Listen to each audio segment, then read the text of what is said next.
Remember Diamond Dallas Page?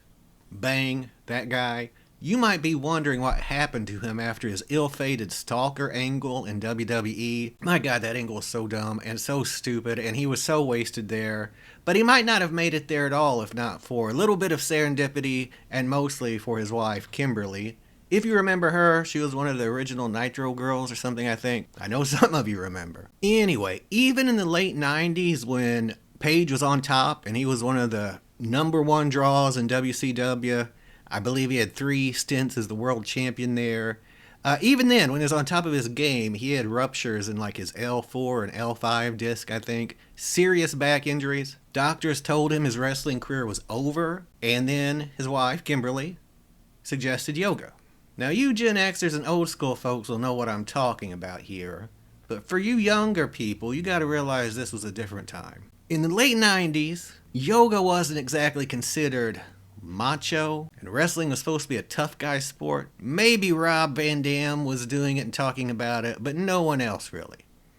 I mean, back then, honestly, the only exercise other than lifting weights that was considered macho enough to pass muster was Taibo. And everybody was on the bow, you know. People loved that Billy Banks, and they loved him some Taibo, the kicking, the whatnots. But anyway, Diamond Dallas Page couldn't kick like that with the kind of back pain he was in, brother. So he gave yoga a shot, and it worked. It gave him his mobility back. He started experimenting, blending traditional yoga with elements of strength training and rehab therapy. His favorite style was power yoga and American spin on Ashtanga yoga. I'll be honest, I don't know a lot about yoga. I know a little bit more about Taibo. Along with chiropractor Dr. Craig Aaron, DDP fine-tuned this into what he was calling then yoga for regular guys, which might be what I need. He turned YRG, Yoga for Regular Guys, into a full series of workout videos, and eventually he rebranded it as DDP Yoga. And DDP Yoga is something you may have heard of. The true innovation of DDP Yoga, what they call its secret sauce, is a technique called dynamic resistance. I'm not going to get too far into the weeds with this. Again, I don't know a lot of the technical stuff about working out or yoga or anything like that, but apparently, unlike traditional workouts that rely on external weights, high impact movements and stuff like that, this one uses the body's own muscles to create continuous resistance. Didn't Jack LaLanne do something like that? Wasn't that a thing way back when? I don't know. Look, man, I'm not sure if you're familiar with Crusher Blackwell or Dick the Bruiser yoga, but there's a bazillion yoga programs out there. And even if you're famous like DDP, it's an uphill battle to gain a following. In fact, being a wrestler and being kind of a corny shiller for his own product might have hurt DDP at first, trying to sell this stuff.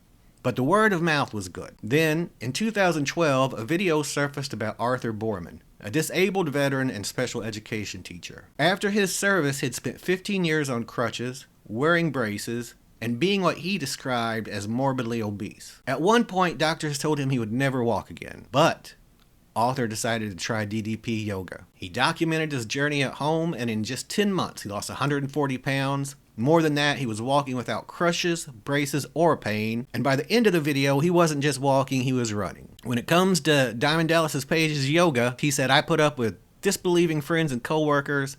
I heard the negativity, and I ignored it. They started thinking differently when they saw the pounds begin to drop off and when they saw me moving better and with less pain and greater endurance and mobility. The video went viral. It was everywhere.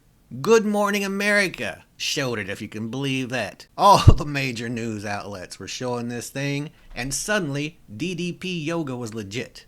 Being the businessman that he is, and he seems like a good one, Diamond Dallas Page took DDP Yoga to Shark Tank. He asked for $200,000 and a 5% stake. Kevin O'Leary, whoever that is, I had to go watch this episode, man. I don't have enough money to be interested in Shark Tank. They offered him the money, but they wanted half the company. Page says no thanks. Bada bing, bada bang.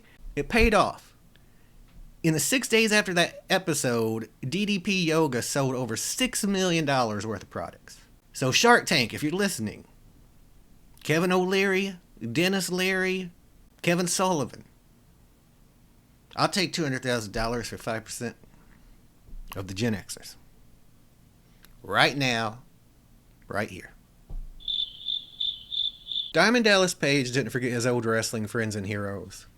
And believe me, with what these people put their bodies through throughout their careers, probably all of them are going to end up needing some DDP yoga as they get older. So really, I said Diamond Dallas Page was a good businessman. He's just thinking ahead. All of his peers are going to need this shortly if they don't need it already. He's helped Jake the Snake Roberts, one of my childhood favorites. Man, some of those matches he had with Macho Man Randy Savage, I still remember. I also recommend the documentary, The Resurrection of Jake the Snake Roberts. It's about his time here at DDP Yoga, amongst other things, and it's very good. But anyway, Roberts had been overweight, battling severe drug and alcohol addiction, and this yoga helped him. It's more than just the yoga and the stretching, I think. It's diet and mind stuff and other things. As important as the food plans are, well, they're 10% of the equation. The 90%, it's right here. Helped Scott Hall get out of a wheelchair. It's helped Butterbean get up and walk. It's helped one of the Dudley Boys. It's helped a lot of people, man. Even The Rock, Chris Jericho, and comedian Gabriel Fluffy Iglesias, if you can believe that. We have a picture of this gentleman, Diamond Dallas Page. There he is. Clearly not smoking is not a problem. The story of Diamond Dallas Page is a masterclass in defying expectations.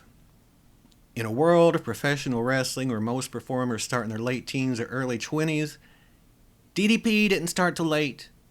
He didn't really hit it big until about 40 or in his 40s, and that's unheard of in the professional wrestling industry. Look, I'm not being paid by Diamond Dallas Page Yoga or anything. I'm just an old school wrestling fan.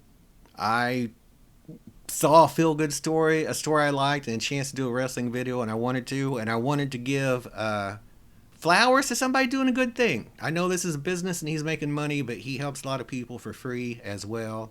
He's helped a lot of these old wrestlers turn their lives back around. So hats off to you, DDP.